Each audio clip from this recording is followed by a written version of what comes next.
رحم اللہ ومن قرأ الفاتحہ بسم اللہ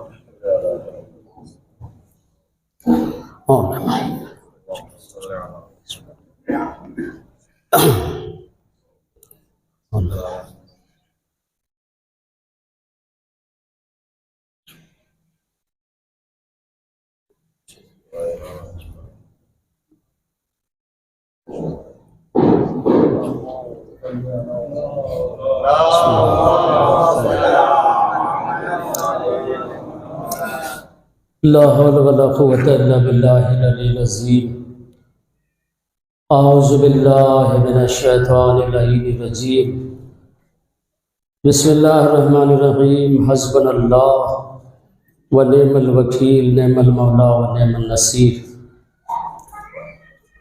الحمدللہ رب العالمین والعاقبۃ للمتقین الصلاۃ والسلام وتحیۃ والاکرام علی اشرف الانبیاء والمرسلین سیدنا و نبینا و شفیع ذنوبنا و حبیب قلوبنا مولانا ابی القاسم محمد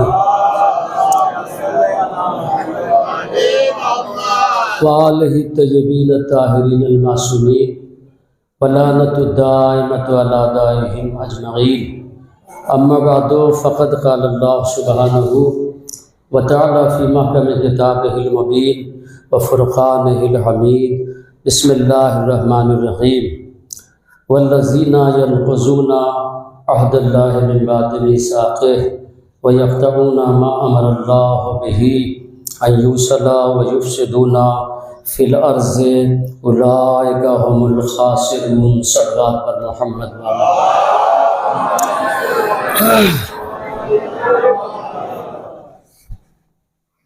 عزیزان گرامی، میں تو پہلی بار جو ہے آپ کے درمیان حاضر ہوا ہوں اور آپ حضرات کا شکر گزار ہوں کہ ٹھنڈ بھی کافی بڑھ رہی ہے اور آپ حضرات جو ہے بڑے حوصلوں کے ساتھ جو ہے تشریف لائے ہوئے ہیں۔ فیضی صاحب کے لیے میں دعا کرتا ہوں کہ خداوند عالم ان کی اس عظیم عبادت اور کاوش کو قبول فرمائے اور شہزادی کونین کے صدقے میں انہیں مزید ان کی توفیقات میں اضافہ فرمائے اور شہزادی کونین کے صدقے میں ہماری اس عظیم عبادت کو بھی قبول فرمائے۔ ہمارے آخری امام کے ظہور میں تشریف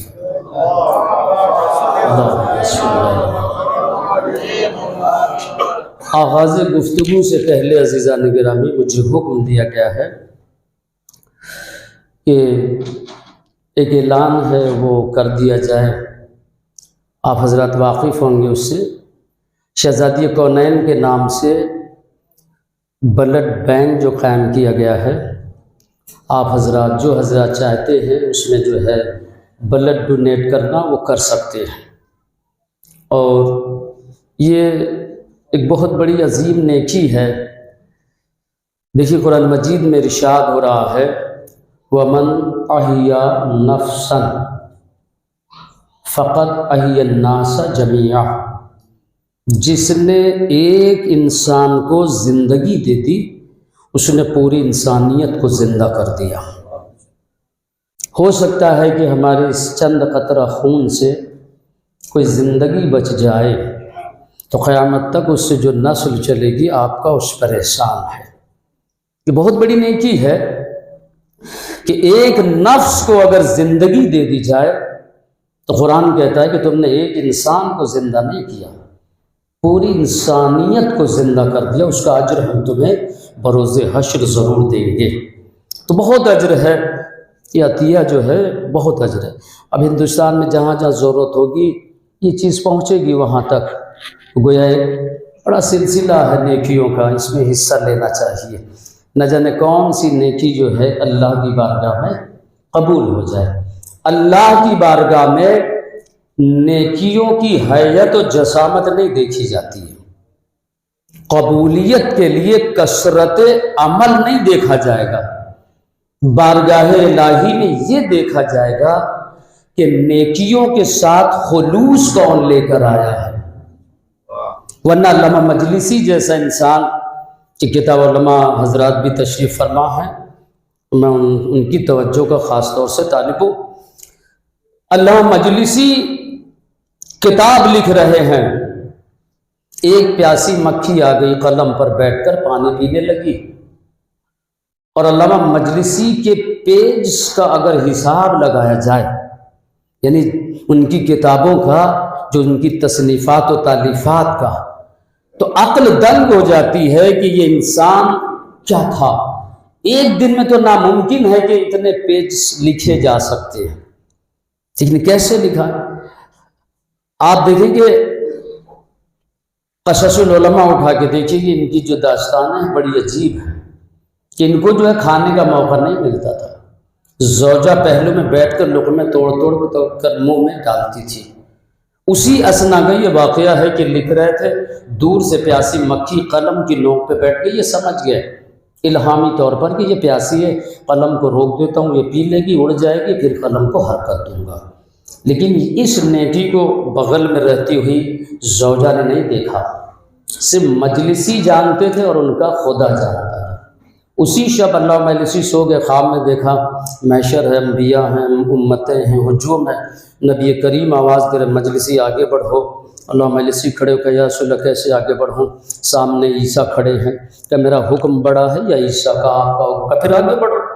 ایسے ہی بڑھتے رہے کہ موقف پہ حساب دو، حساب دیتے رہے۔ آواز ہے اللہ کی مجلسی میری خاطر، اپنے لیے نہیں، میری خاطر کون سا نیک عمل لے کر آئے ہو، میری رضا اور خوشنودی کی خاطر۔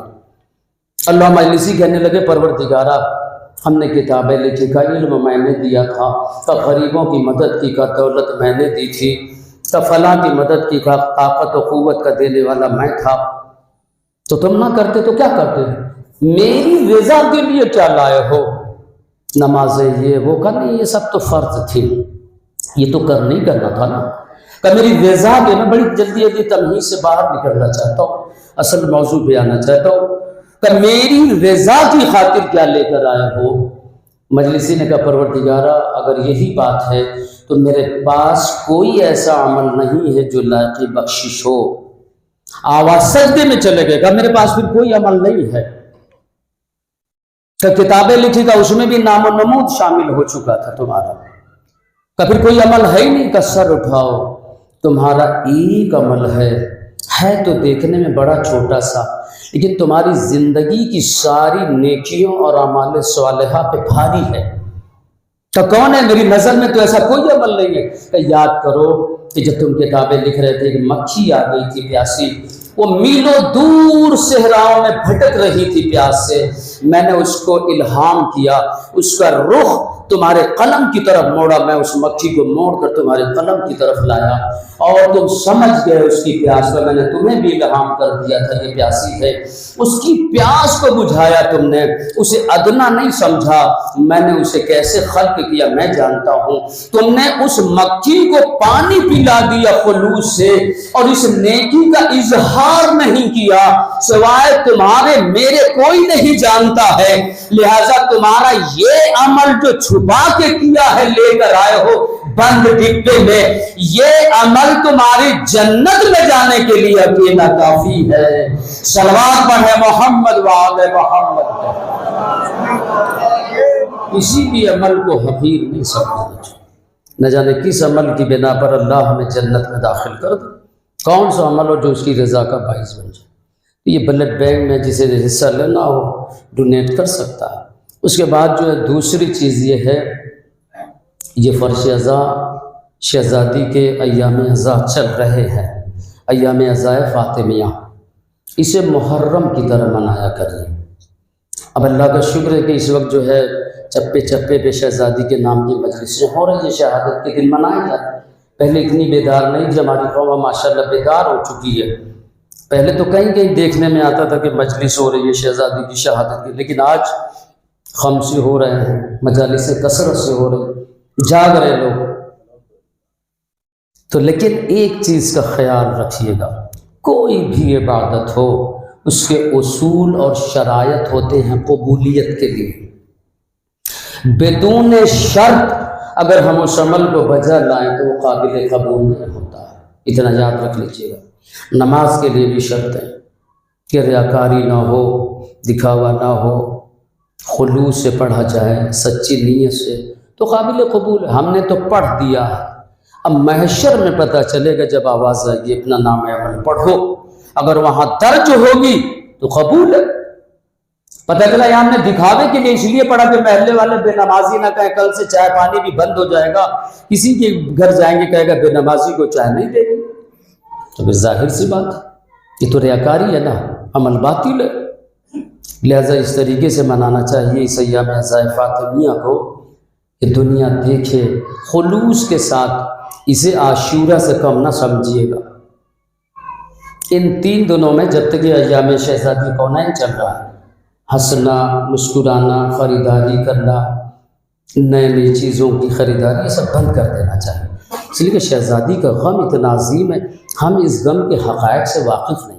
ہم تک تو شہزادی کی پوری مصیبتیں نہیں پہنچی، پورے مسائل بھی نہیں پہنچے، ہم کیا جانیں کہ یہ کیا ہے۔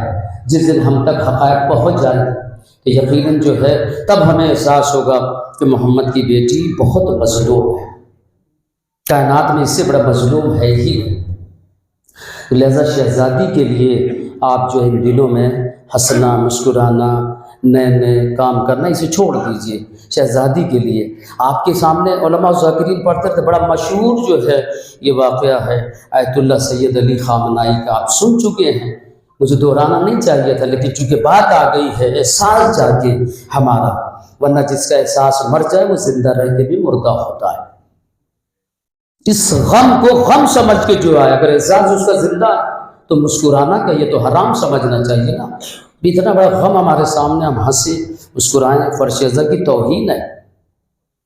آپ دیکھیں کہ اس فرش ازاں پر ہمارے آنے کا فائدہ کیا ہے؟ جب تک کہ ہم خلوص اور صدق نیت سے یہاں نہ آئیں اور شرائط کا لحاظ نہ رکھیں تو بیکار ہے، یہ بہت بڑی عبادت ہے ہمارے لیے۔ بخشش کے لیے یہی مجلس ازاں کافی ہے، شہزادی کا غم کافی ہے۔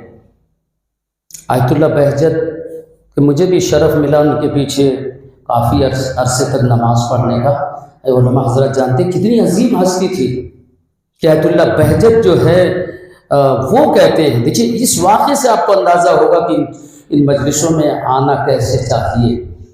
آیت اللہ بہجت جو ہے شب برات کو تقریر کر رہے تھے، تقریر کرتے کرتے وہ رونے لگے، تو لوگوں نے پوچھا کہ حضور کیا بات ہے، کیوں رو رہے ہیں؟ کہ اگلے سال بھی میں اسی جگہ تقریر کر رہا تھا، لیکن میں نے اگلے سال دیکھا تھا کہ میرے داہنی طرف منبر کے قریب میرا 12واں امام تشریف فرما ہے۔ اللہم صلی اللہ علیہ وسلم۔ وہ کہہ رہے ہیں کہ اس پچھلے سال اتنی رونق تھی اس تقریر میں، اس بزم میں، آج میں دیکھ رہا ہوں کہ یہ جگہ خالی ہے، زہرا کا لال آج یہاں موجود نہیں ہے، تو میں کون ایسا گنہگار آدمی یہاں آ چکا ہے کہ ہمارے وقت کے امام نے اس بزم میں آنا پسند نہیں کیا ہے۔ اس کے بعد چیخ مار کے روئے، کافی آواز سے روئے کہ سدھارو، اپنی کمیوں کو دور کرو۔ یہ صاحبان تطہیر کی جائے گاہ ہے، کہ فرش ازاں جو ہے صاحبان تو یہاں میں آنا ہے تو اپنے کردار لے کے آنا اور اس کو اور حسین بنا کے یہاں سے جانا، ورنہ ہماری کوئی بزمی نہیں جس میں ہمارا امام تشریف نہ آئے۔ اگر ہمارا امام کسی کو، خود امام کہتے کہ تمہاری تقریبات میں ہم شمولیت کرتے، شامل ہوتے ہیں، اگر وہاں خلوص ہوتا ہے، عمل اچھے ہوتے تو ہم آتے ہیں، شامل ہوتے۔ اسی لیے روایتیں کہتی کہ ظہور کے بعد اکثریت کہتے گی کہ ہم نے انہیں تو بہت بار دیکھا، وہ ہماری تقریبات میں آتے ہیں۔ لہذا اس مجلس ازاں میں آنا ہے تو اس طرح سے آنا ہے کہ یہاں پر کوئی بڑی بڑی ہستیاں تشریف لاتی ہیں، ان کا خیال کر کے آنا ہے۔ ان دنوں میں ظاہر سی بات ہمیں تمام چیزوں سے، ان چیزوں سے پرہیز کرنا چاہیے جو آل محمد کی ناراضگی کا سبب بنتا ہے۔ ویسے تو ہمیشہ کرنا چاہیے، اپنے اخلاق کردار کو آگے بڑھانا چاہیے۔ بہرحال یہ مجلس ازاں میں اتنی اہمیت ہے کہ آیت اللہ سید علی خامنائی سے ایک ایرانی نے سوال کیا تھا کہ آقا ہم دیکھتے ہیں کہ جیسے ایام عزائے فاطمیہ آتا ہے، آپ اپنا ان ایام عزائے فاطمیہ میں زیادہ تر وقت آپ فرش ازاں پہ گزارتے ہیں، اور دنیاوی کام اور دنیاوی امور حتیٰ کہ حکومت کے اکثر کاموں کو آپ چھوڑ دیا کرتے ہیں، اس کی وجہ کیا ہے؟ تو انہوں نے مسکرا کے کہا کہ میں پورا ملک ایران کا سال بھر کا رزق اس فرش عزائے فاطمہ زہرا سے اکٹھا کر کے لے کے چلا جاتا ہوں، اس فرش عزا سے اکٹھا کر لیتا ہوں پورے ملک ایران کے سال بھر کا رزق، اس لیے میں یہاں زیادہ تر گزارتا ہوں، کچھ لینے کے لیے آتا ہوں، یہاں بیٹھا رہتا ہوں کہ اس مالگا کا دربار ہے یہ کہ جہاں سے کبھی کوئی خالی نہیں گیا ہے، اس دربار میں سورج بھی آیا تو ضیائیں لے کے لوٹا ہے، چاند آیا تو چاندنی لے کے گیا ہے، ستارے آئے تو تقدیریں سوار کے گئے ہیں، انبیاء آئے تو نبوتیں لے کے آئے کے گئے ہیں، اولیاء آئے تو ولایتیں لے کے گئے ہیں، اس دربار میں کوئی بھی خالی نہیں لوٹا ہے۔ پورے ملک ایران کا رزق میں اس فرش عزا سے سمیٹ لیتا ہوں، اٹھا لیتا ہوں، اکٹھا چن لیتا ہوں۔ اب یہ بھی نہ سوچیے گا کہ رزق صرف کھانے کو کہتے یا دولت و مال کو کہا جاتا ہے، یہ بھی خیال نکال لیجیے۔ لفظ رزق بڑا وسیع مفہوم ہے،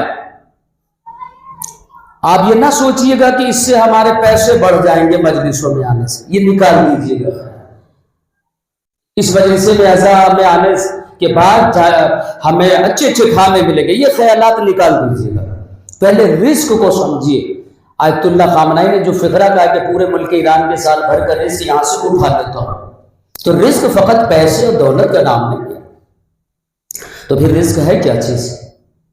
آپ دیکھیں کہ آپ ائمہ معصومین کی دعائیں کہ اگر کسی کو اولاد نہیں ہوتی ہے تو یہ دعا مانگے اللہ سے، سجدے میں پڑھے یا اپنی زوجہ کی پیشانی پر پہلی رات یہ ہاتھ رکھ کر یہ دعا پڑھے، اللہم ارزقنی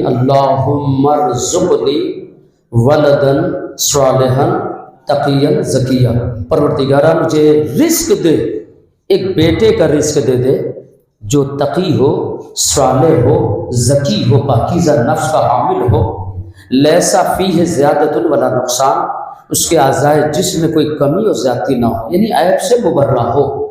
یہ دعا پڑھو، اس کا مطلب یہ کہ حدیث کہہ رہی ہے کہ اولاد بھی رزق ہے یا نہیں؟ اولاد رزق۔ اس کے بعد آپ ظہرین کے بعد اکثر یہ دعا پڑھتے ہیں نماز میں، ہر نماز کے بعد تقریباً پڑھنا چاہیے، پڑھتے رہتے ہیں اللہم ارزقنا توفیق الطاعۃ، اے اللہ ہمیں اپنی اطاعت کی توفیق کا رزق عطا فرما، وبعد المعصیہ، گناہوں سے دور ہونے کا رزق دے دے، وصدق النیہ، سچی نیت کا رزق دے دے کہ ہر عمل سے پہلے میری نیت خلوص والی ہو، وعرفان الحرمہ، پروردگارہ ہمیں حرام کی معرفت کا علم دے دے، جب حرام کو پہچانیں گے نہیں تو بچیں گے کیسے؟ یہ علم دے دے کہ ہم حلال و حرام کو پہچان لیں۔ وَأَكْرِمْنَا بِالْهُدَى وَالْإِسْتِقَامَةِ، پڑھ رہے نا، ہمیں ہدایت سے مکرم کر دے، یہ رزق دے دے، ہمیں ایمان پر ثابت قدم رہنے کا رزق دے دے۔ اس کا مطلب کیا ہے؟ اللہ کی اطاعت کی توفیق مل جائے، یہ رزق ہے، گناہوں سے بچ جانا یہ رزق ہے، اچھی اولاد مل جائے یہ رزق ہے، ہدایت مل جائے یہ رزق ہے، اچھے خاندان مل جائے یہ رزق ہے، حسن و جمال مل جائے یہ رزق ہے، اچھا اخلاق مل جائے یہ رزق ہے، توجہ کر رہے یا نہیں کر رہے ہیں؟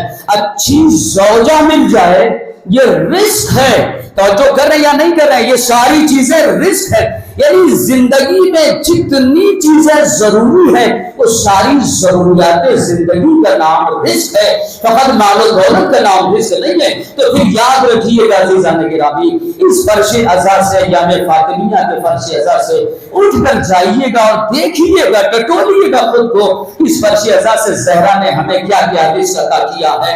اب جو مل جائے اکڑ کے نہ چلنا، سیدہ کی خیرات سمجھ کے اسے رکھ لینا۔ صلوات پڑھے محمد وعلی محمد۔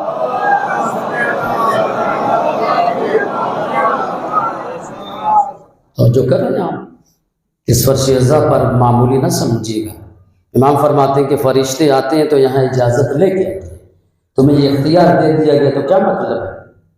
تم اس کے اصول کو بھلا دو گے، اس پہ آنے کی جو شرائط ہے اصول اسے بھلا دو گے۔ ملائکہ بغیر اذن کے اس پہ آ نہیں سکتے، اتنا مقدس ہے فرش عزا۔ ورنہ ہم دیکھیں کہ ہماری آنکھوں سے اگر حجابات کو ہٹا دیا جائے، اس پہ 14 معصومین موجود ہیں، اگر ہم انہیں دیکھ لیں تو ہمیں 1 سیکنڈ اللہم صلی علی محمد وعلی محمد، ایک لمحے کے لیے ہم کروٹ نہیں بدل سکتے۔ یعنی حجابات کا بھی ہونا ہمارے لیے رحمت ہے پروردگار کی، کہ ہم انہیں دیکھ نہیں پاتے، نہ دیکھنا بھی رحمت پروردگار ہے۔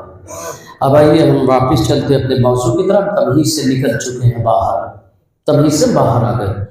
سورہ مبارک بقرہ کی آیت ہے کہ والذین ینقضون عہد اللہ من بعد میثاقہ۔ دیکھیں میں اچھل کود نہیں مچاتا ہوں ممبر سے، میں بڑے سکون اور اطمینان سے پڑھنے کا عادی ہوں، تو آپ بڑے سکون اور اطمینان سے سنتے چلے، تو جو کہہ رہا نا بڑے اطمینان کے ساتھ پڑھتا ہوں۔ والذین ینقضون عہد اللہ من بعد میثاقہ، قرآن کہہ رہا ہے کہ وہ لوگ جنہوں نے اللہ کے عہد کو توڑ دیا ہے، من بعد میثاقہ، اللہ سے عہد کرنے کے بعد انہوں نے میثاق الہی کو توڑ دیا۔ وَيَقْطَعُونَ، دوسرا جرم، وَيَقْطَعُونَ مَا أَمَرَ اللَّهُ بِهِ يُوصَلَ، دوسرا گناہ یہ کیا کہ انہوں نے قطع رحمی سے کام لیا۔ اللہ نے جس رشتے کو جوڑنے کی اور اس کی عزت کا حکم دیا تھا، انہوں نے توڑ دیا اس رشتے کو، اس رشتے پہ ظلم اٹھایا انہوں نے۔ تیسرا جرم وَيُفْسِدُونَ فِي الْأَرْضِ، انہوں نے زمین پر کثرت سے فساد پھیلایا۔ اب قرآن ان کے نتائج بیان کریں گی، ان کا جرم جو یہ ہے، ارے سزا کیا؟ قرآن کہہ رہا اولئک هم الخاسرون، یہی لوگ ہیں جو خسارے والے لوگ ہیں۔ بات واضح نہیں ہوئی؟ آپ سورہ والعصر میں پڑھتے ہیں نا، والعصر ان الانسان لفی خسر، عصر کی قسم انسان خسارے میں ہے۔ تو وہ انسان جو خسارے میں وہ کون ہے؟ آپ تو حیرت میں پڑ گئے ہوں گے کہ یہ کون انسان ہے خسارے میں؟ اس وقت پتہ تو بتائیے کہ کون انسان ہے جو خسارے میں، گھاٹے میں؟ سورہ بقرہ میں اس کا جواب آ گیا کہ خسارے میں وہ انسان ہے جس سے یہ 3 غلطیاں ہوں: اللہ کے عہد کو توڑ دے، قطع رحمی کرے، تیسرا یہ کہ زمین میں فساد پھیلا ہے۔ اولئک هم الخاسرون، یہی لوگ ہیں، یہی انسان ہے جو خسارے میں ہے۔ اب اسی سے ملتی جلتی آیت بالکل سورہ مبارک رات میں بھی اللہ نے نہیں وہی آیت ہے، لفظ وہی، آخر کے ٹکڑے کو اللہ نے تبدیل کر دیا ہے۔ قرآن کا مزاج تو دیکھیے، سورہ رات میں ارشاد ہو رہا ہے والذین ینقضون عہد اللہ من بعد میثاقہ ویقطعون ما امر اللہ بہ یوصل ویفسدون فی الارض، یہاں تک تو آیت سیم ہے جو میں نے ابھی پڑھی سورہ بقرہ کی۔ اب یہاں سے ٹکڑے کو الگ کر دیا قرآن نے۔ قرآن کہتا ہے اولئک لہم اللعنۃ وسوء الدار، یہی وہ لوگ ہیں کہ جن پر اللہ کی لعنتیں برستی ہے اور ان کا ٹھکانہ برا ہے، وہ جہنم ہے۔ صلوات پڑھے محمد۔ بات واضح ہو رہی ہے؟ میں کہاں لے کے جا رہا ہوں؟ میں موضوع سے نہیں ہٹوں گا، میں شہزادی پہ پڑھ رہا ہوں۔ کچھ حقائق ہیں کہ جو حکم ہے شریعت کا، کہ جو مصائب شہزادی پہ ہوئے ہیں، جو ظلم ہوا ہے، فاطمہ زہرا کے حقائق کو نہیں چھپانا ہے، ہمیں بچوں کو بتانا ہے۔ اب آئیے ہم اپنی مجلس کا آغاز کریں، تمہیز سے اب جا کر مکمل طور سے باہر نکلیں۔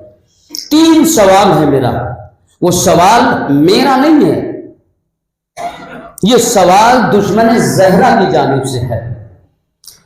پہلے یہ بتا دوں میں آپ کو کہ کوئی بھی ہو مذہب تشیع سے ہٹ کر ہم سے خود پوچھا جا رہا ہے، نہ جانے کتنی بار یہ سوال ہے کہ آپ کہتے ہیں کہ نبی کی بیٹی پر اتنے ظلم ہوئے ہیں، دروازہ گرایا گیا، جلتا ہوا آگ اور لکڑی لائی گئی، پہلو شکستہ کیا گیا، بچے کو شہید کیا گیا، اسقاط حمل ہوا اور مولا علی کے گلے میں رسی باندھی۔ ہم نہیں مانتے، یہ تو آپ کی کتابوں کی باتیں ہیں، ہماری کتاب میں اگر دکھا دیں تو ہم ماننے کو تیار، اس دن ہم یہ مذہب چھوڑ دیں گے، یہ ہم سے کہا جا رہا ہے۔ اور کتابوں میں بھی یہ بات لکھی جا رہی ہے کہ یہ شیعوں کی گڑھیلی الزامات ہیں، بی بی پر انہوں نے کوئی ظلم نہیں کیا ہے، نہیں کیا انہوں نے ظلم۔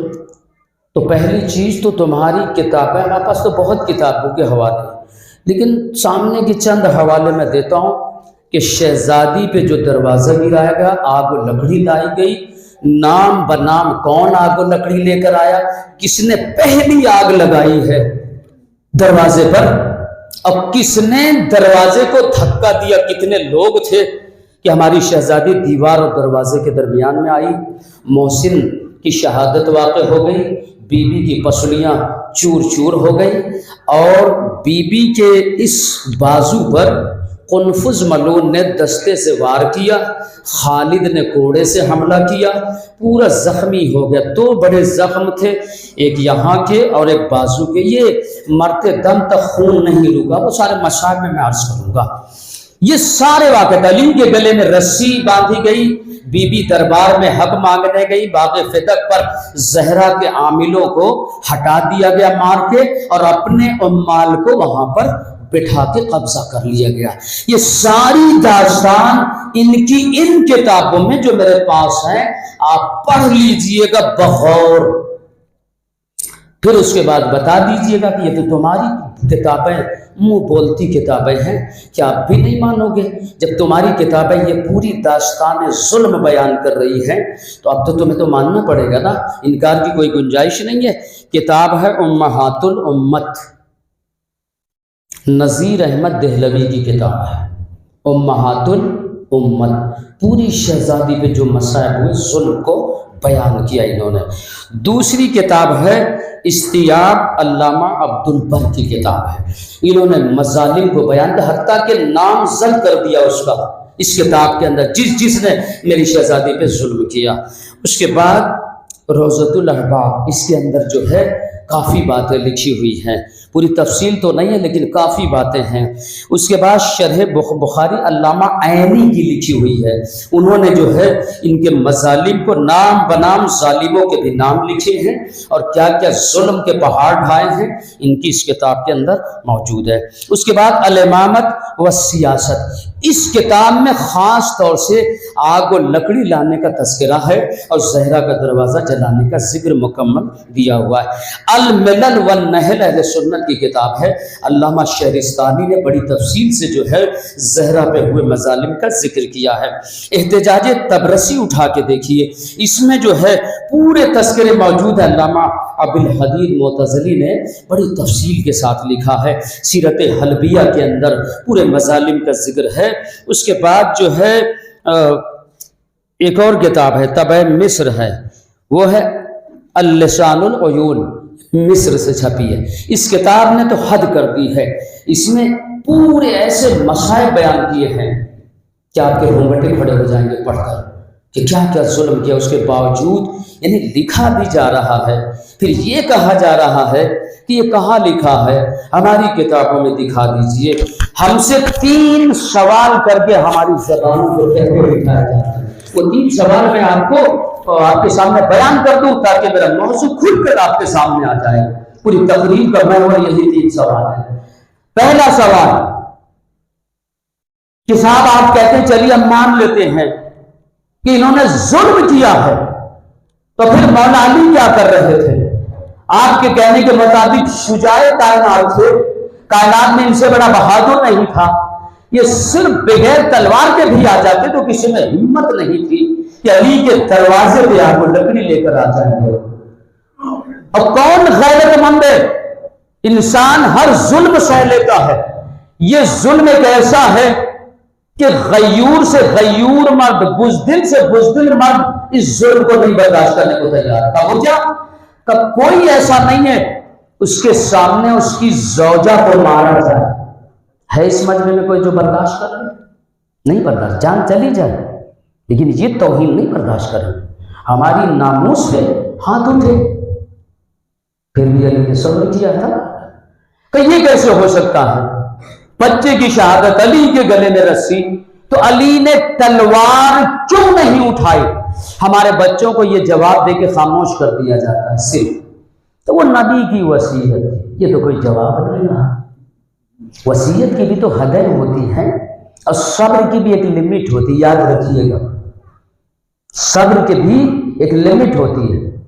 نبی نے ان لمٹ صبر کی وصیت نہیں کی تھی، مسئلہ کچھ اور ہے کہ صاحب علی نے پھر تلوار کیوں نہیں اٹھائی؟ اس کا جواب ہم دیں گے۔ نبی نے وصیت کی تھی وہ الگ ہے، موضوع، وہ جواب نہیں ہے اس کا، جواب بالکل الگ ہے، اس سے آپ کو اندازہ ہوگا کہ میرے امام واقعی اسی لیے تلوار اٹھائی۔ دوسرا سوال، صاحب آپ کہتے ہیں کہ انہوں نے ظلم کیا، چلیے مانتے کہ انہوں نے زہرا پر، نبی کی بیٹی پہ ظلم کے پہاڑ توڑے، ٹھیک ہے، یہ معافی بھی تو مانگنے گئے تھے، نبی کی بیٹی نے انہیں معاف کیوں نہیں کر دیا؟ کوئی بھی انسان ہو، گرے سے گرا انسان ہوگا، اگر کوئی خطا کار اس کے سامنے اپنے جرم کی معافی کر لے وہ معاف کر دیتا ہے، یہ گرا کے معافی مانگے، معاف کرنے کو تیار ہے۔ اور وہ گھرانہ چل جائے کہ جہاں سے جنت و جہنم کا فیصلہ اس عدالت سے، اس چوکھٹ پر جنت و جہنم کا فیصلہ ہو، اور معاف عفو درگزر کرنے کا سب سے زیادہ حقدار تو یہ گھرانہ ہے۔ تو نبی کی بیٹی جب نبی عالمین کے لیے رحمت ہے، بیٹی نے کیوں نہیں معاف کر دیا؟ زہرا نے ان کے جرم کو معاف کیوں نہیں کیا؟ یہ واپس کیوں آئے؟ ہے قابل قبول ہے اعتراض۔ تیسرا اعتراض یہ کہ آپ یہ بتائیے، آپ کہتے ہیں کہ چلیے ٹھیک ہے انہوں نے خطا کی ہے تو مان لیتے ہیں، پھر تیسرا سوال یہ کہ یہ گئے جب رسول نبی ذاتی یہ گھر علی سے اجازت لے کے، علی نے اذن دیا کہ ٹھیک ہے آپ زہرا کے سامنے آ سکتے ہیں، معذرت کر سکتے ہیں، اب آئے، آنے کے بعد انہوں نے سلام کیا، تو بھیا سلام کا جواب تو واجب ہے، محمد کی بیٹی ہو کے جہاں سے سلام چلا ہے واجب ہے جواب دینا، تو نبی کی بیٹی نے جواب کیوں نہیں دیا؟ واجب کو چھوڑا کیوں؟ اتنے عدم واجب کو کیوں چھوڑا؟ یہ تین سوال ہیں۔ علی نے تلوار کیوں نہیں اٹھائی؟ یہ معافی مانگنے آئے تھے، زہرا نے، سیدہ نے ان کے جرم کو معاف کیوں؟ معافی دے دیتی، مسئلہ ختم ہو جاتا، تاریخ کے باب بند ہو جاتے، نہ مظالم کا تذکرہ ہوتا، نہ ظالم کا ظلم عیاں ہوتا، نہ ظلم رسوا ہوتا، نام پردے ورق میں دب جاتا، پھر سلام کا جواب دے دیتی، ہم اعتراض نہیں کرتے، تو ہم انہیں جواب دے رہے ہیں۔ پہلی چیز تو یہ ہے کہ سلام کا جواب کیوں نہیں دیا، اس کا جواب سن لیں۔ ہم نے اپنی شہزادی سے پوچھا کہ بی بی سلام کا جواب، پہلی چیز تو ہم یہ بتا دیں کہ یہ کہتے ہیں کہ یہ واجب تھا، شہزادی نے چھوڑا کہ اتنے عظیم واجب کو، یعنی جواب سلام، تو ہماری نظر میں یہ اعتراض ہی غلط ہے۔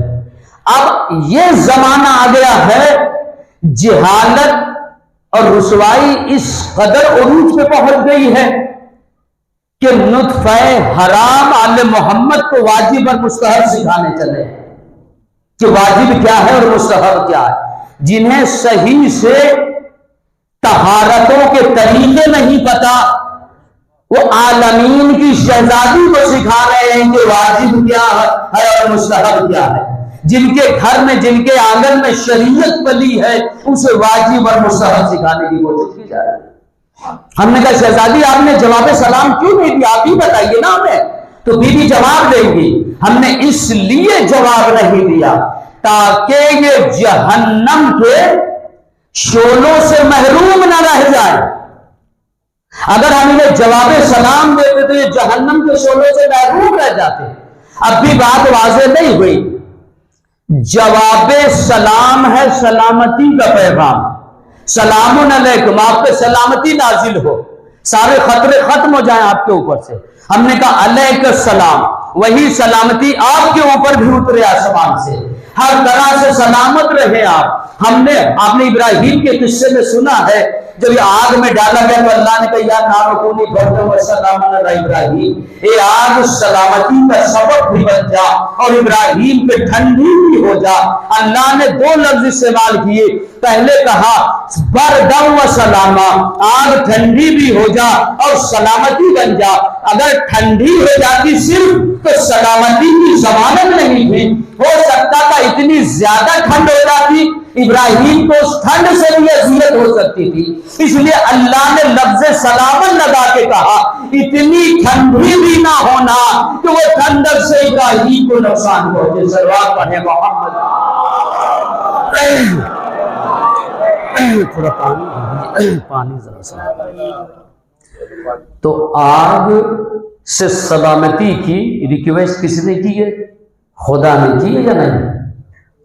تو اب بات ابھی واضح نہیں، اب واضح ہو جائے گی کہ بی بی نے جواب کیوں نہیں دیا۔ ہارون مکی کا قصہ پورا مجمع سنا ہے، سنا ہے نا ہارون مکی کی داستان، تنور والا قصہ۔ ایک شخص نے کہا تھا مولا ہماری تلواریں، ہمارے بہت سے ساتھی برادری آپ کی فیور میں کھڑے ہو جائیے اپنا حق لے لیں۔ امام نے اسے کیا کہا تھا؟ کود جاؤ، پیچھے ہٹ گئے۔ میں تو آیا تھا مولا کی حمایت میں، مولا الٹے ہمیں جلا رہے۔ ہارون مکی آئے تھے اور جوتیاں کر، امام نے کہا کود جاؤ، کود گئے۔ انہوں نے ڈھکن بند کر، لیکن آنے سے پہلے ڈائریکٹ نہیں، پہلے کہا السلام علیکم یا سیدی و مولایا، اے میرے سید و سردار، اے میرے امام، آپ پر میرا سلام۔ میرے مولا نے فوراً پلٹ کر کہا علیک السلام، تجھ پر بھی میرا سلام ہو۔ اب جب امام نے جواب سلام دے دیا تو امام کی سلامتی، امام نے اسے سلامتی کی دعا دے دی، سمجھ لیا۔ اب کون سی شے ہے جو انہیں نقصان پہنچائے؟ ہم نے ہارون سے پوچھا ہارون اب آپ بتائیے آپ کو تنور کی آگ نے کیوں نہیں جلایا؟ ہارون نے پلٹ کر کہا اس لیے نہیں جلایا کہ مجھے میرے امام نے سلام کا جواب دے دیا تھا، جس کے سلام کا جواب امام دے دے آگ کی مجال ہے، اسے شعلے اس کے جلا دے۔ صلوات پڑھے محمد وعلی محمد۔ شکریہ۔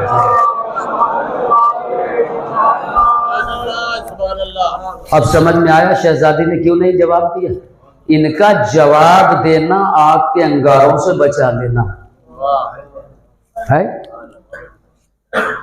تو شہزادی نہیں چاہتی تھی آگ کے شعلوں سے محروم رہ جائیں، مرحوم نہیں، محروم۔ مرحوم اچھا لفظ ہے، لیکن ہمارے وہاں اتفاق یہ ہے کہ نام کے آگے اگر مرحوم لگا دیا تو ڈر جاتے ہیں۔ مرحوم کا مطلب جس پر اللہ کی رحمت نازل ہو چکی، علماء حضرات ہیں یہ اس میں مفعول کا صیغہ، جس پر اللہ کی رحمت اتر چکی ہے وہ مرحوم ہے۔ محروم جو اس رحمت سے دور ہو وہ محروم ہے۔ تو جو کر رہے ہیں یا نہیں کر رہے ہیں؟ تو شہزادی یہ چاہتی تھی کہ یہ جہنم کے شعلوں سے محروم نہ رہ جائے۔ اگر ہم نے جواب دیا، یہ آئے بھی پوری داستان، یہ جو 9 کتابوں کے حوالے دیے میں نے، 9 کتابوں کے حوالے اس سب میں لکھا، یہ سامنے سے آئے کہ بنت رسول سلام ہو آپ پر۔ شہزادی نے رخ موڑا، پھر ادھر آئے کہ بنت رسول سلام، پھر ادھر موڑا کہ بنت رسول سلام، پھر ادھر موڑ لیا۔ 4 سمت سے سلام کیا ہے لیکن کہیں سے جواب نہیں ملا۔ اچھا بی بی چھوڑ دیجئے، سمجھ گئے ہم کہ آپ نے سلام کہ جواب نہیں دیا، آپ انہیں جہاں بھیجنا چاہتی ہو پہنچ گئے۔ لیکن بی بی یہ لوگ پوچھ رہے ہیں ہم سے کہ یہ معذرت کرنے آئے تھے، معافی مانگنے آئے تھے، 2 معذرت کے پھول ان کی جھولی میں ڈال دیتی، یہ چلے جاتے، کیا ہوتا ہے؟ آپ کے گلشن مغفرت میں پھولوں کی کمی نہیں تھی بی بی، 2 پھول معذرت کے ڈال دیتی، یہ محروم نہ لوٹتے، چلے جاتے۔ بی بی آپ نے انہیں معاف کیوں نہیں کیا؟ شہزادی مشورہ کے جواب دی، میں نے انہیں معاف اس لیے نہیں کیا۔ یہ ساری کتابیں لکھ رہی ہیں کہ یہ آئے تھے معافی مانگنے، ان کی کتابوں میں ہے، اور نبی کی بیٹی نے انہیں معاف نہیں کیا، ان سے کلام ہی نہیں کیا، اتنا ناراض تھی۔ جب آدمی کسی سے بہت زیادہ ناراض ہو، تھوڑا بڑا ناراض ہوتا ہے تو بات کا جواب دے دیتا ہے، لیکن حد سے زیادہ اگر آپ کسی سے ناراض ہو، غصے میں ہو، خدا کی قسم یہ اصول فطرت انسانی کہ وہ آدمی اس سے بات نہیں کرتا ہے، یا نہیں ایسا؟ وہ بات بھی پسند نہیں کرتا کہ میں اس کی بات سننا پسند نہیں کرتا۔ شہزاد جی شکریہ، صلوات بر محمد۔ گرم ہے یہ پانی سے، معذرت چاہتا ہوں رکاوٹیں آ رہی ہے، خیر ٹھنڈ کا موسم ہے، آپ کے لیے دعا کرتا ہوں کہ پروردگار عالم آپ لوگوں کو جزائے خیر و اجر عظیم عطا فرمائے، آپ کے گھر آباد رہیں، پھلے پھولیں، رزق میں سب میں، شہزادی کونین آپ کی تمام چیزوں میں برکت عطا فرمائے۔ شہزادی آپ نے انہیں معاف کیوں کیا اور آپ نے انہیں اپنے دربار سے خالی کیوں لوٹایا؟ مغفرتوں کے 2 گل ان کی اس دامن میں ڈال دیتی۔ شہزادی مشورہ کے جواب دے گی، میں نے انہیں اس لیے نہیں معاف کیا، کر دیتی اگر مجرم اور خطا کار میری دہلیز عدالت پہ آتے تو ہم انہیں معاف کر دیتے. مجرم مگر نہیں آئے تھے ہماری دہلیز پر ظلم کے پانی آئے تھے. کیا سن رہے ہیں آپ؟ مجرم آتے تو معاف کر دیتے. بالیان ظلم آ گئے تھے معافی مانگنے. ہم انہیں کیسے معاف کر دیتے؟ بی بی معاف کر دیتے. کہ اگر ہم انہیں معاف کر دیتے، چلو ہم نے انہیں معاف کر دیا، تو پھر کل ہرملا بھی آ جائے گا معافی مانگنے، پھر خولی بھی آ جائے گا معافی مانگنے، پھر شعر بھی آئے گا کہے گا ہمیں معاف کر دیجئے، پھر اس دربار میں ابن زیاد بھی آ سکتا ہے معافی مانگنے، پھر اس دربار میں بشر سعد بھی آئے گا، پھر اس دربار میں حسین ابن نمیر آئے گا، اس دربار میں یزید بھی آ جائے گا معافی مانگنے. ہم اگر انہیں معاف کر دیں، مظلوم کی آہیں قتل ہو جائیں گی، مظلوموں کی آہوں کا خاتمہ ہو کے رہ جائے گا. ہم نے انہیں معاف نہ کر کے یہ کیا ہے، ہم یہ چاہتے تھے کہ ظلم کو اتنا رسوا کر دیا جائے کہ صبح قیامت تک کسی ظالم میں اتنی ہمت باقی نہ رہے کہ مظلوم پہ ظلم بھی کرے اور اس سے معافی بھی مانگنا چاہے. سے سلام علیہ محمد وعلی محمد.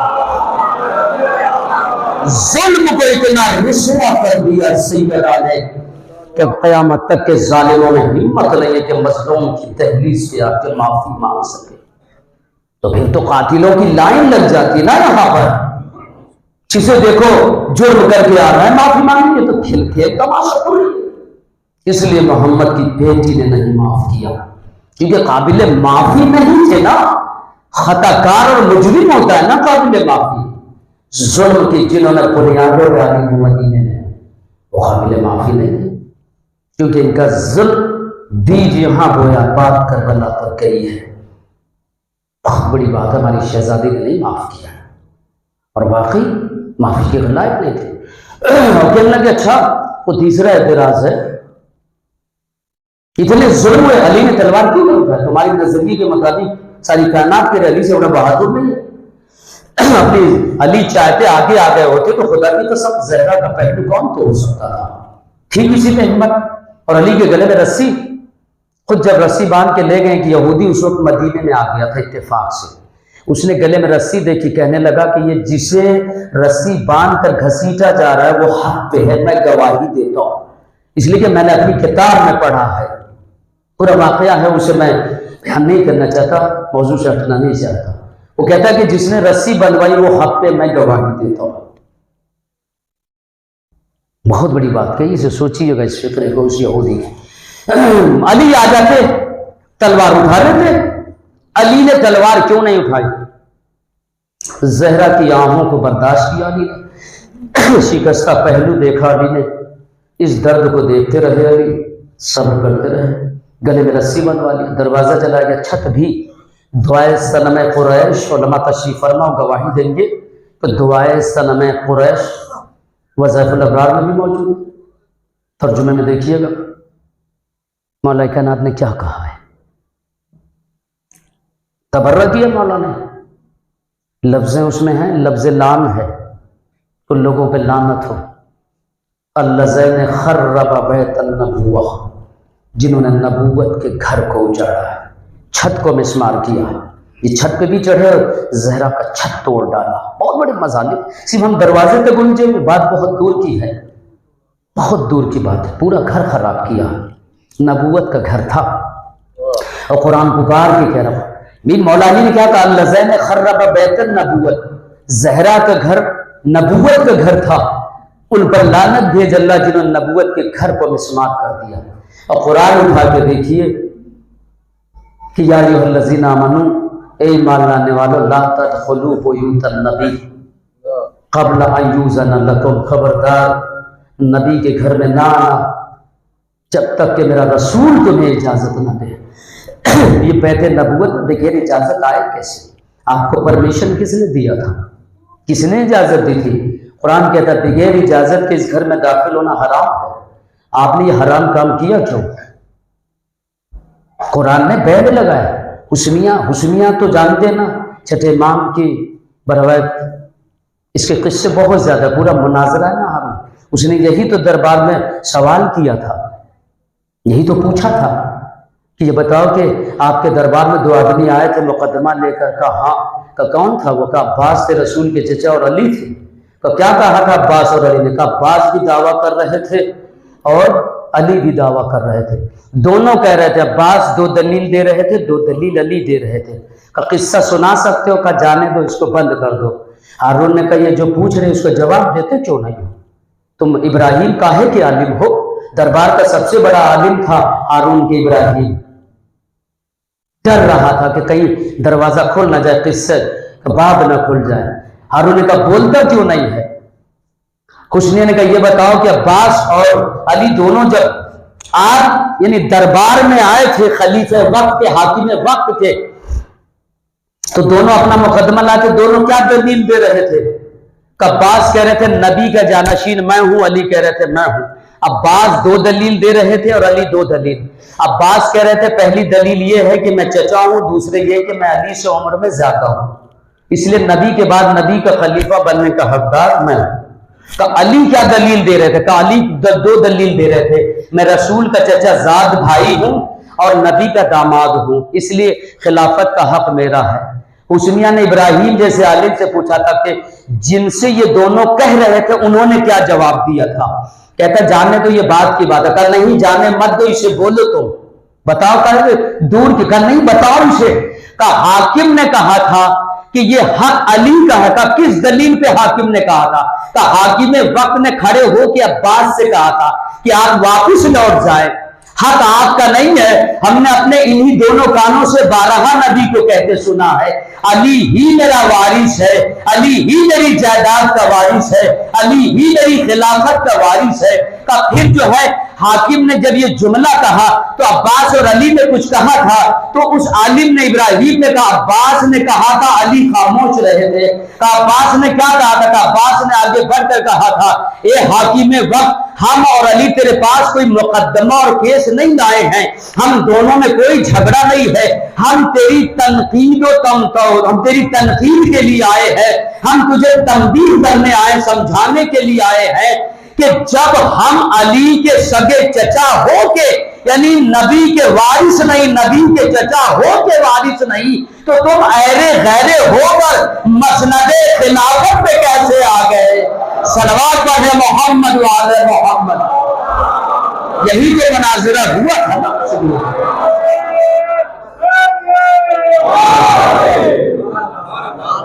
اب جب بات کھلنے لگی تو ایک سوال کیا اسی کنیز نے امام کی، یہ بتاؤ کہ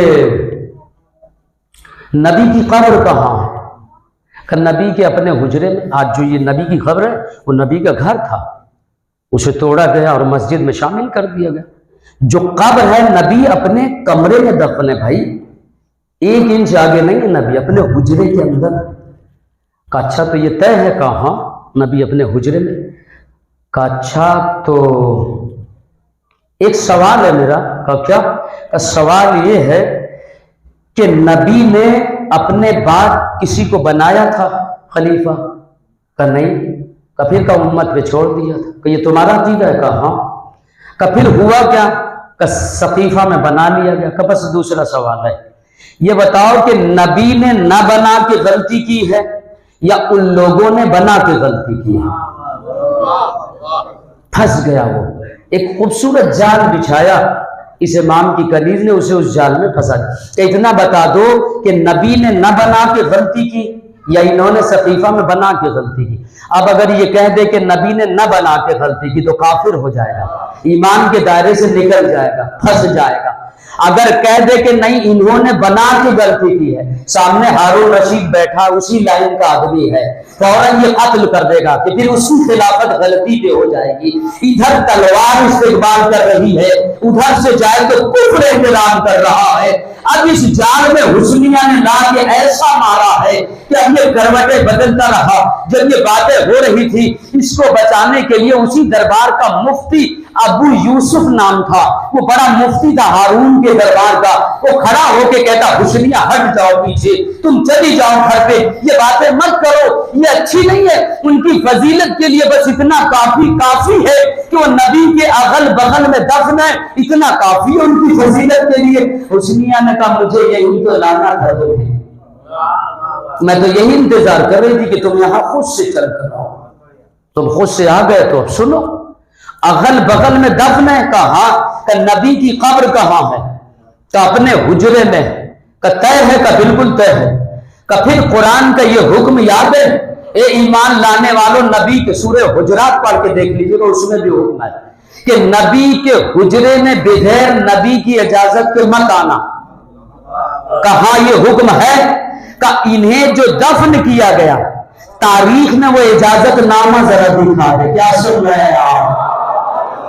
وہ اجازت نامہ لیا گیا ہو اجازت نبی سے، وہ اجازت لی، اب پھنس گئے کہ نہیں اجازت نامہ نہیں ہے، کہ جسے تم سبب عزت سمجھ رہے ہو وہی چیز سبب فخر نہیں سبب لعنت قرار پائے گی۔ صلوات پڑھیں محمد وعلی محمد۔ وہی چیز سبب لعنت ٹھہرے گی۔ بھیا یہ اجازت ہے، لی نہیں لی تو پھر بات ختم ہو گئی۔ اس کے بعد جانتے کیا فقرہ کہا اس نے ابو یوسف مفتی نے؟ مہر و شہزادی پہ کہا حسنیہ یہ چھوڑ دو، جانے دو یہ باتیں، لیکن ایک بات بتاؤں، اجازت تو نہیں لی مگر نبی کی میراث میں بیویوں کا حق اور حصہ کہاں لے کے آیا ہوں آپ کو؟ نبی کی ازواج کا حصہ تھا، انہوں نے دونوں کی بیٹیاں نبی کی بیویاں تھیں، ان بیٹیوں نے اپنے باپ کو نبی سے جو حصہ ملا تھا اپنے حصے والی جگہ میں دفن کر دیا۔ امام کی کنیز کھڑی مسکرانے لگی، ہمیں یہی تو لا کے مارنا تھا تمہیں، کہ جو بات تمہاری سمجھ میں آئی کاش تمہارے پچھلوں کی سمجھ میں آ گئی ہوتی تو زہرا پہ اتنا ظلم نہ ہوتا۔ کیا مطلب؟ کا مطلب کیا ہے؟ حیرت کی بات ہے کہ نبی کی میراث میں بیوی کا حق ہو اور بیٹی کا حق نہ ہو، یہ کہاں کا انصاف ہے؟ یعنی زوجہ کا حق ہو اور زہرا کو حق سے محروم کر دیا جائے۔ صلوات پڑھیں محمد وعلی محمد، یہ کہاں کا انصاف ہے؟ ہمیں تو یہی تو پھر علی نے تلوار کیوں نہیں اٹھائی؟ اتنے مظالم ہوئے، علی نے تلوار کیوں نہیں اٹھائی؟ اب ہمارے وہاں جواب دیا جاتا ہے، ہم بھی دیتے ہیں کہ نبی کی وصیت تھی علی ہر ظلم سہ لینا لیکن تلوار نہ اٹھانا۔ یہ تو ہمیں ہضم نہیں ہوتا یہ جملہ، یہ ہماری بات ہماری سمجھ سے باہر ہے، اس میں گہرائی نہیں، ہم مطمئن نہیں ہوتے۔ ٹھیک ہے وصیت مانتے ہیں، انکار نہیں کرتے، لیکن ہم مطمئن نہیں ہیں اس جواب سے۔ جب ہم نے تاریخ کی تحقیق کی اور گہرائی میں اترا تو جواب میں نے پا لیا۔ جواب یہ تھا کہ جب نبی ہجرت کر کے مدینے میں آئے تھے، آنے کے بعد نبی نے پہلا کام کیا کیا؟ مسجد نبوی کی بنیاد رکھی، تعمیر کیا، مسجد تیار ہوئی، نبی نے پھر صیغہ اخوت کو قائم کیا تھا۔ یاد ہے نا بھائی چارے کا مزاج، طبیعتیں جن کی جن سے مل رہی تھی، نبی نے اسے اس کا بھائی بنا دیا تھا۔ اس کے بعد نبی نے دوسرا کام بڑا اچھا کیا، بڑا اہم کام، اسی میں آپ کا جواب چھپا، اسے غور سے سنیے گا۔ نبی نے یہاں مانگا تھا کاغذ قلم، یہاں آ گیا تھا، اس لیے کہ ماحول الگ تھا، یہاں دینے والے تھے، اعتراض کرنے والے نہیں تھے۔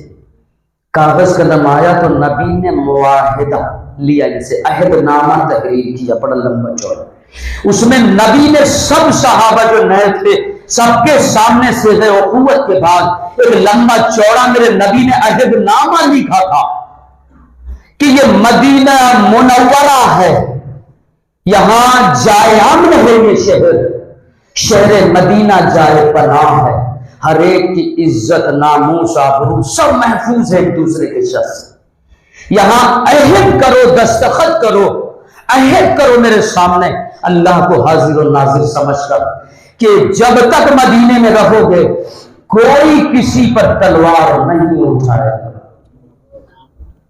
کوئی کسی پہ ہاتھ نہیں اٹھائے گا، کوئی کسی کی عزت سے کھلواڑ نہیں کرے گا، کوئی مسلمان کسی مسلمان کی توہین نہیں کرے گا، کوئی کسی کی جاگیر پہ قبضہ نہیں کرے گا، کوئی کسی پہ ذرہ برابر ظلم نہیں کرے گا۔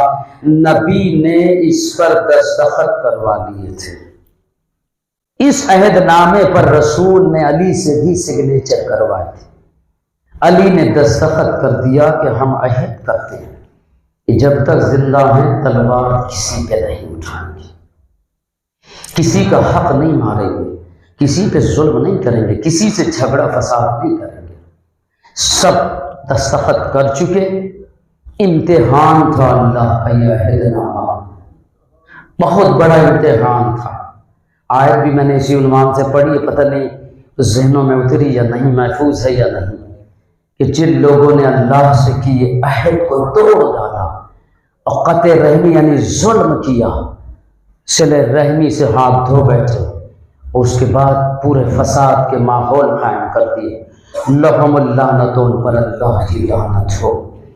کہتے کہاں ہے لعنت کا جواز؟ قرآن لعنت بھیج رہا ہے۔ تو جب اللہ نے لعنت بھیجی ہے تو ہمیں بھی حکم دیا کہ جب ہم اللہ ہو کے لعنت بھیج سکتے ہیں تو تم میرے بندے ہو کے ان پہ لعنت کیوں نہیں کر سکتے ہو؟ اب جب یہ عہد نامہ تیار کر دیا گیا، اس کی کاپیاں سب تک پہنچی، مطلب جس شکل میں پہنچی، چاہے خیالی شکل میں پہنچی، چاہے دکھا کر نبی نے پہنچا دی، پڑھا کر پہنچا دی، سب تک پہنچ گئی، گھر میں کاپیاں پہنچ گئی کہ عہد کر لیا ہے تم نے کہ جیتے جی کسی پہ ہاتھ نہیں اٹھانا، کسی کے خلاف تلوار نہیں اٹھانا، ہاتھ نہیں اٹھانا، کسی کو مارنا نہیں، کسی کو یتیم نہیں بنانا ہے، کسی کا پہلو نہیں توڑنا ہے، کسی کے اعضاء جسم کو زخمی نہیں کرنا ہے، کسی کی جاگیر پہ قبضہ نہیں جمانا ہے، کوئی ظلم نہیں ہونا۔ مدینہ شہر امن ہے، جائے امن ہے، جیسے مکہ جائے امن ہے، مدینہ منورہ بھی جائے امن ہے، یہ اللہ کا امن و امان کا شہر ہے، یہاں پر کسی پہ انگلی نہیں اٹھانی ہے، کسی کو نقصان نہیں پہنچانا ہے۔ اب امت کا امتحان تھا یہ بہت بڑا، یہ عہد نامہ نہیں تھا جیسے بزم ملائکہ میں سجدے کی شکل میں ابلیس کا امتحان تھا کہ جو سجدہ کر لے وہ فرشتہ ہو جائے، جو انکار کر لے وہ ملعون اور ابلیس ہو جائے گا۔ یہی امتحان اللہ نے مدینے میں بھی لے لیا۔ امتحان لینے والا اللہ کا رسول ہے، تلوار نہیں اٹھانا ہے۔ لفظ پہ غور کریے گا، توجہ کیجیے گا، کبھی بھی تلوار نہیں اٹھانا ہے، تمہارے ساتھ جو ہو جائے تلوار نہیں اٹھانا ہے۔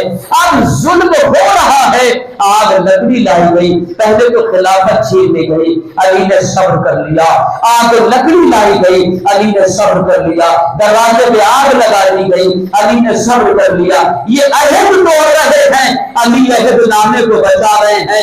یہ دنیا فقط ظلم کرنے نہیں آئی تھی، علی کے دروازے پہ دنیا ایک بہت بڑی سیاست لے کے آئی تھی، یعنی دنیا یہ کوشش میں تھی کسی موڑ پر علی تلوار اٹھا لے، علی تلوار اٹھا لے، علی تلوار اٹھا لے، تاکہ علی خلافت الہیہ سے خود بخود دستبردار ہو جائے۔ پتہ نہیں پیغام پہنچ رہا یا نہیں پہنچ رہا۔ اگر علی تلوار اٹھا لیتے تو معاہدے کی خلاف ورزی ہوتی، اللہ علی کی خلافت رد کر دیتا، انہیں ضرورت نہیں پڑتی، یہ سوچ تھی ان کی، یعنی ظلم سے بڑا ظلم کر رہا تھا، یہ نہیں یہ کرتے، کسی موڑ پر علی تلوار اٹھا لیں گے، جب علی تلوار اٹھا لیں گے تو ہم فائدے لیں گے۔ پھر علی نے معاہدے کو توڑ دیا، پھر علی کو اللہ کی خلافت سے دستبردار کر دیا۔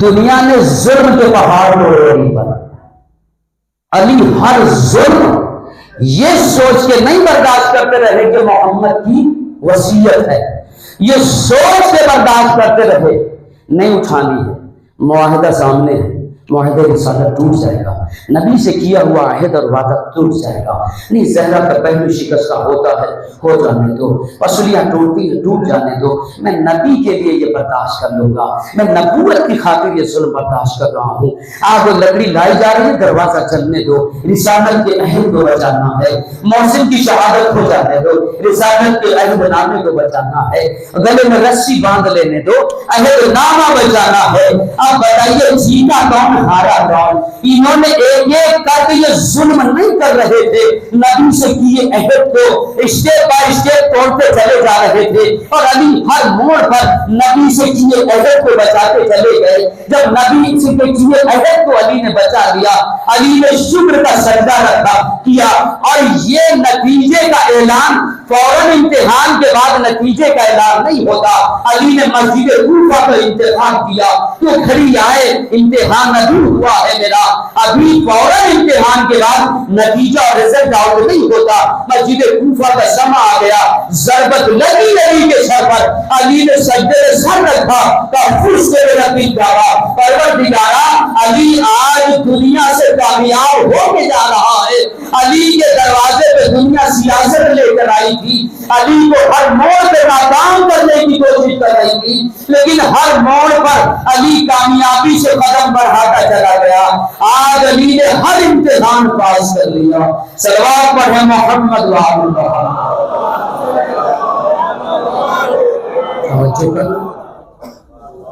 علی معاہدے کو بچا رہے تھے، اگر یہ معاہدہ نہ ہوتا تو علی تلوار اٹھا لیتے، دنیا نے توڑ ڈالا۔ اب دیکھیں قرآن کیا کہہ رہا ہے، جنہوں نے عہد کو توڑا ان پر اللہ کی لعنت ہے۔ یہ تو اپنی اپنی تقدیر ہے، ہمیں سیدہ شباب اہل جنہ ملے، کسی کو وہ امام ملے جن پر خود قرآن لعنت بھیج رہا ہے، تو جہاں ان کا ٹھکانہ وہاں چاہنے والوں کا ٹھکانہ۔ بہرحال کہنے کا مطلب یہ ہے کہ بڑے بڑے مظالم میں فاطمہ زہرا پر تھوڑی سی بات اور سن لیں 2-4 منٹ کی، اور میں زحمت کو تمام کرتا ہوں، بات کو مکمل کرتا ہوں۔ یاد رکھیے یہ محمد کی اکلوتی بیٹی ہے، اکلوتی بیٹی ہے۔ جب یہ فقرہ ہم کہتے ہیں تو کان کھڑے ہو جاتے، سب کہاں سے اکلوتی بیٹی؟ کتابوں میں بھی لکھا کہ 3 بیٹیاں اور تھی زہرا کا مصائب چھپانے کے لیے، 3 بیٹیاں اور تھی، اس کے ظلم والا ہے، ظلم یہ چور چوریوں کے نشانات چھوڑ جاتا ہے، چھوڑ جاتا ہے یا نہیں جاتا؟ چھوڑ جاتا ہے، یہ نظام قدرت ہے۔ لکھا کہ 3 بیٹیاں اور تھیں، اس کے بعد اپنی چوری کا نشان بھی کتابوں میں چھوڑا تحریر کی شکل، مگر وہ تینوں بیٹیاں اعلان رسالت سے پہلے پیدا ہو چکی تھی۔ پتہ نہیں آپ کہاں ہیں، میں کہاں لے کے جا رہا ہوں۔ ایک بہت بڑے معاملے کا حل ہے، یہ ایک شارٹ کٹ میں بہت بڑا جواب ہے معترض کے اعتراض کا، بہت بڑا جواب کہ وہ صاحب 3 بیٹیاں تو اور تھیں، مگر وہ آگے لکھا جا رہا، مگر وہ تینوں بیٹیاں اعلان رسالت سے قبل پیدا ہو چکی تھی۔ اعلان رسالت کب ہوا؟ 40 برس میں، ٹھیک ہے۔ اعلان رسالت سے پہلے وہ تینوں بیٹیاں پیدا ہو چکی تھی۔ سورہ کوثر کب آیا؟ اعلان رسالت کے بعد۔ اعلان رسالت ہوا 40 برس میں، سورہ کوثر آیا جب میرے نبی کی عمر تقریباً 45 برس کی تھی۔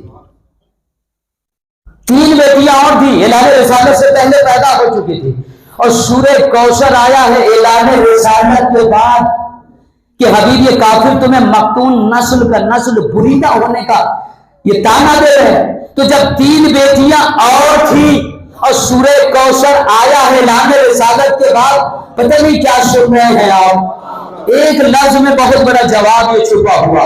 3 بیٹیاں اور تھی، اعلان رسالت سے پہلے پیدا ہو چکی تھی، اور سورہ کوثر آیا اعلان رسالت کے بعد۔ اور پھر جب 3 بیٹیاں اور تھی تو یہ کافر اور مشرک محمد کو نسل بریدہ ہونے کا تانا کیوں دے رہے تھے؟ صلوات پڑھیں محمد وآل محمد۔ جب یہ تینوں بیٹیاں تھی تو یہ تانا کیوں؟ تو پھر سورہ کوثر کیوں آ گیا؟ آنے کی تو ضرورت نہیں تھی، یہ 3 بیٹیاں تو خود دلیل تھی کہ نسل جاری ہے۔ بے بنیاد باتیں بنائی تو جاتی ہیں، گڑھی جاتی ہیں، مگر بن نہیں پائیں آج تک بات۔ بھی پھول تو بنا لوگے، نقلی خوشبو کہاں سے لاؤ گے؟ امام تو بنا لوگے، معجز نما کیسے اسے بناؤ گے؟ بہت ساری باتیں ہیں نا۔ تو ٹھیک ہے صاحب، بیٹیاں اور تھیں، میں مانتا ہوں، لیکن کہنے کا مطلب یہ ہے کہ نسل کائنات میں اصول پروردگار ہے کہ مردوں سے چلنا ہے، یہ اللہ کا قانون ہے۔ لیکن جب ہم نے تاریخ کو چھانا تو ایک بات سامنے آئی کہ اس کائنات میں مردوں کے صلب میں نسلوں کو قائم کیا ہے خدا نے۔ صرف 2 نسلیں ایسی ہیں جو خواتین سے چلی ہیں، خاتون سے چلی ہیں، ایک مریم کی نسل اور ایک سیدہ کی نسل، یہ دونوں بیویوں کی نسل عورت سے چلی ہے۔ اچھا، اب دوامی شکل بھی اختیار کر گئی۔ اب مردوں کی نسلوں کا میں وہ نہیں کہوں گا، وہ ٹھیک ہے، کچھ ہیں زندہ، وہ ٹھیک ہے، لیکن ان کی جو نسل چلی، چلتے ہی اللہ نے اسے دوام دے دیا، باقی رکھ دیا ہے یا نہیں؟ ایک مریم کا بیٹا باقی ہے، ایک زہرا کا لال زمین۔ فرق وہ عرش پہ ہے، یہ فرش پہ۔ آپ کہیں گے اونچائی پہ کیوں؟ نہیں، اونچائی پہ یہ ہے، اس لیے کہ قرآن نے اسے کہا ہے مثل کلمۃ طیبہ کشجرۃ طیبہ، کلمہ طیبہ کی مثال شجر طیبہ جیسی ہے، اصلھا ثابت وفرعھا فی السماء، شجر طیبہ کی جڑ مضبوطی سے زمین میں گڑی ہوئی ہے، قائم ہے، اس کی ایک شاخ آسمانوں میں بھی ہے، جڑ زمین میں ہے۔ یہ جو زہرا کا لال ہے یہ جڑ ہے، مریم کا بیٹا شاخ ہے۔ افضل کون ہے؟ جڑ یا شاخ؟ اگر جڑ نہ ہو تو شاخ ہو سکتی ہے؟ یہ کس کے صدقے میں ہے شاخ؟ جڑ کی جڑ کو کاٹ دو، شاخ زندہ رہے گی، تو پھر اسے اس کے آگے ہونا ہے یا اسے اس کے آگے؟ آگے کون ہے؟ پہلے زمین میں جب درخت اگتا ہے تو جڑ نکلتی ہے یا نہیں؟ یا پہلے شاخ نکل پھوٹتی ہے؟ پہلے جڑ نکلتی ہے یا نہیں؟ تو پھر افضل کون ہے؟ تو پھر جب یہ آئے گا تو پیچھے کون ہوگا، آگے کون ہوگا؟ اس وقت بھی اعتراض ہے نا کہ صاحب وہ نبی اولو العزم ہو کے تم تو پڑھتے ہو کہ ہمارے امام کے پیچھے، یہ کیسے ہم مان لیں اولو العزم نبی زہرا کے بیٹے کے پیچھے کیسے؟ نہ ہم نہیں مانتے، اسے مت مانو۔ تم کون ہوتے ہو نہ ماننے والے؟ یہ کوئی بندوں کی بنائی سی امامت تھوڑی ہے، یہ تمہاری ماننے کا محتاج ہے، نہ ماننے کا تو تمہارے بزرگوں نے بھی نہیں ماننا تھا، کیا بگڑا اس کا؟ کچھ بگڑا؟ اس کے باوجود تم لوگوں نے اتنا قتل کر دیا، تمہارے بزرگوں نے قتل کیا۔ فخر الدین رازی کی کتاب علماء تشریف فرما جانتے، بڑی مشہور زمانہ تفسیر کبیر ہے یا نہیں ہے؟ بہت عظیم کتاب، اتنی شہرت یافتہ ہے کہ اہل سنت میں مشکل سے ایسی کتابیں شہرت یافتہ ہے۔ وہ لکھتے ہیں کہ نبوت کی فضیلت کے لیے اتنا کافی ہے کہ انظروا کم قتلا من اہل بیت النبی، یہ جملہ ان کا بیانی نقل کرتے، انظروا کم قتلا من اہل بیت النبی، یہ دنیا کے لوگوں شرم نہیں آتی تمہیں؟ انہیں اولاد رسول پر اور زہرا پہ انگلی اٹھاتے ہو؟ انظروا، ذرا دیکھو تو صحیح اس پوری کائنات پر چپے چپے پہ نظر دوڑا کے، کم قتلا من اہل بیت النبی، سیدوں کو کتنا مارا ہے دنیا نے، یعنی نبی کی اولاد کو، زہرا کی اولاد کو کتنا قتل کیا گیا۔ ثم العالم ممتلئ منهم، اس کے باوجود پوری کائنات اولاد زہرا سے چھلک رہی ہے، جہاں دیکھو اولاد فاطمہ، جہاں دیکھو اولاد سیدہ۔ اس کے بعد آخری فکرہ کہتے ہیں کہ لم یبقى من بنی امیہ احد، کہ جسے قرآن نے تانا ہے، جسے قرآن نے ابتن کہا تھا، آج دیکھو کہ کوئی ہے بنی امیہ کا آدمی جو اٹھ کر کھڑا ہو کے مجمع عام میں کہے میں نسل امیہ سے ہوں؟ تو یہ قرآن کی صداقت کی کتنی بڑی دلیل ہے۔ تم کہتے ہیں کہ ہم نہیں مانتے، مت مانیے، آپ کے ماننے نہ ماننے سے کچھ نہیں ہونے والا۔ کیا اللہ نے جب امامت کو بنایا تھا تو آپ سے دستخط کروا لیا تھا کہ آپ جب مانیں گے جبھی یہ امام رہے گا؟ آپ کا تو وجود نہیں تھا، آپ کی نسلوں کا وجود نہیں تھا، کائنات کا وجود نہیں تھا جب یہ امام بنا، کچھ تھا ہی نہیں۔ اس کی خمیر میں امامت رکھی کہ بنا ہی امامت کی مٹی سے، تو جب مٹی ہی سے بنا ہے تو تم کیسے اسے امامت سے جدا کر سکتے؟ آپ نے دیکھا ہوگا ابھی زیادہ علماء تو ان چیزوں سے جو تھوڑی سی چھوٹی چھوٹی باتیں ہوتی ہیں وہ بڑے اس میں پیغام چھپے ہوتے ہیں. علماء ہمارے زیادہ علماء کی قدر کیا کریے، اس لیے کہ اس یہودیت اور عیسائیت کی بہت بڑی پالیسی ہے جسے ہم نہیں سمجھتے ہیں. ان کی نظر سے علماء کا احترام ختم کر دو. جب احترام ختم ہو جائے گا تو اپنے علماء کی باتوں کو اہمیت نہیں دیں گے. جب اہمیت نہیں دیں گے تو دین سے محروم ہو جائیں گے. جب دین سے محروم ہوں گے تو یہ جہالت میں ڈوبتے چلے جائیں گے. جب اس اندھیرے میں ڈوبیں گے تو یہ فنا ہو جائیں گے. اندھیرا ہر شے کو فنا کر دیتا ہے، علم کی روشنی ہر شے کو زندگی دیتی ہے.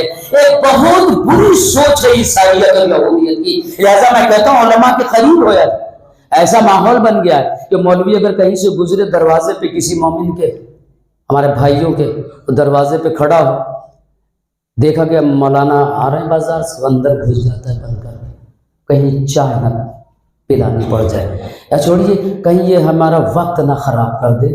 ابھی شروع ہو جائیں گے، ایک دو مسئلے بیان کر دیں گے، کہیں نماز کے بارے میں نصیحت شروع کر دیں، دور بھاگ جاتا ہے. کتنی بڑی محرومی ہے ہماری، بد نصیبی. حدیث ہے کہ 8ویں امام سے ایک شخص نے پوچھا، مولا جنت میں پچھتاوا ہے کا ہے؟ کا قرآن تو کہتا ہے نہیں ہے. کا وہ بھی صحیح ہے اور ہے بھی نہیں بھی ہے. پچھتاوا ہے بھی نہیں بھی ہے. کا مولا میری سمجھ میں نہیں آئی. کا سمجھ میں اس لیے نہیں آئی کہ تم نے پوری بات ہماری نہیں سنی. کا مولا پھر سنائیے.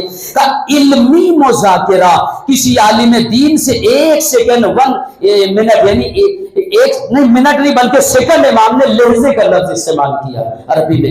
ایک لہجہ، لہجتاً، اگر وہ ایک سیکنڈ کسی عالم دین سے ٹھہر کر اس سے علمی گفتگو سنے تو جب وہ قیامت والے دن ایک لہجے کا ثواب 70 سال کی مستحبی نمازوں کے برابر دیکھے گا تو وہاں ہاتھ ملے گا. ہماری بستی میں عالم دین تھا، ہمارے محلے میں عالم رہتا تھا، کاش روزانہ 10 منٹ عالم دین کے پاس دیا ہوتا. آج جنت میں میرا مقام کتنا بلند ہو گیا ہوتا. یہاں پہ ہاتھ ملے گا اور یہاں بچتا ہے. لیکن ماحولی جب ذہنیت بدل دی تو مولوی کو تو کہنا نہیں چاہیے نعوذ باللہ مثل فقیر سمجھتی ہے وہ. یہ ماحول جبکہ علماء کی بڑی قدر کرنا چاہیے. میں اپنے بارے میں نہیں کہہ رہا ہوں، تمام علماء کی. ہماری بے بسی اسی لیے کہ ہم علماء سے دور ہو گئے، جاہل ہو گئی. بچے جہالت کا شکار، نہ وضو کا صحیح سے طریقہ، نہ غسل کا طریقہ، مسئلے مسائل سے آگاہی نہیں. دین تو ہے ہی نہیں، خالی نماز پڑھ کے دین سمجھتے. وہ تو عبادت دین ہے، دین کی ایک عبادت ہے. دین ہے کہاں؟ جب ہم دیندار کہاں ہے وہ دین تمہارے پاس؟ امام حسین نہیں پوچھیں گے، بیوی نہیں پوچھ سکتی قیامت والے دن کیا ہے. کبھی بھی آپ کی مجلسیں کی علم اٹھاتے تھے، تعزیہ، اور سب سے بڑی نظر تو ہمارے گھر ہوتی تھی حاضری کی، وہ تو نظر ہوتی تھی. دین وہ کہاں ہے؟ پھر یزید میں ہمیں کیا فرق ہے؟ وہ پوچھیں گے نہیں. یزید بے نمازی ہے، وہ آپ نمازی ہیں، یہ ہے وہ. آپ چاہتے تھے نماز بچے، روزہ بچے، حج بچے. یزید چاہتا تھا یہ سب نہ بچے. کہ یہ معلوم تھا تمہیں؟ کہا. پھر وہ دین جسے میں نے بچایا تھا تیرے گھر پہ کہاں؟ نہ تو نے نمازیں پابندی سے پڑھی، نہ روزہ رکھا. مجلسوں کا مقصد کیا ہے بھائی؟ خالی ہم گھنٹی بجائی جا رہی ہے، ہم خوش ہو جا رہے ہیں اس پہ کچھ کر رہے ہیں. مجلس میں آ گئے دیندار، نماز پڑھ لی دیندار. یہ دین نہیں ہے، یہ عبادتیں ہیں. دین کیا جز ہے، دین کے ارکان ہے، عبادت ہے. دین یہ نہیں. اصل دین کیا ہے؟ معرفت کا نام ہے. اللہ کو پہچانیے، رسول کو پہچانیے، انبیاء کو پہچانیے، ائمہ کو پہچانیے. اس کے بعد حلال و حرام کو پہچانیے. کیونکہ جانور میں انسان میں فرق ہے کہ جانور بے دین ہوتا ہے، انسان دیندار ہوتا ہے. جانور حلال و حرام کو نہیں سمجھتا، جہاں ملا جو ملا جیسے ملا جب ملا کھا لیا. دیندار کیا کرتا ہے کہ جو سامنے آیا پہلے دیکھے گا، اسے چیک کرے گا، حلال بھی ہے یا حرام، وہ دیکھتا ہے. یہ دیندار کی پہچان ہے. معاف کریے گا یہ باتیں بڑی کڑوی ہے. بیماری آتی ہے نا تو نیم کا گھونٹ بھی پینا پڑتا ہے، اس لیے کہ بیماریوں کو دور کرنے کے لیے کڑوی دوائیاں اشد ضروری ہیں. لیکن بہت زیادہ پینے سے الرجی بھی ہو جاتی ہے، اور تھوڑا سا پینا چاہیے. اتنی ڈوز بھی کم ہو تو فائدہ پہنچاتے، زیادہ ہو جائے تو نقصان دہ ہوتا ہے. اب ہم یہی پڑھتے تو اکثر لوگ اٹھ کے چلے جاتے، کچھ سر جھکا لیتے. اس لیے جھکا دیتے جلدی سے یہ اتر جائے. اس لیے کہ مولوی بور ہوتا ہے جب مجمع سر، وہ سمجھ جاتا ہے مولوی کہ اب یہ سننا پسند نہیں کرتے، وہیں سے مسائل پڑھ کے اتر جاتا ہے. بہرحال ضروری ہے حلال و حرام کا سیکھنا.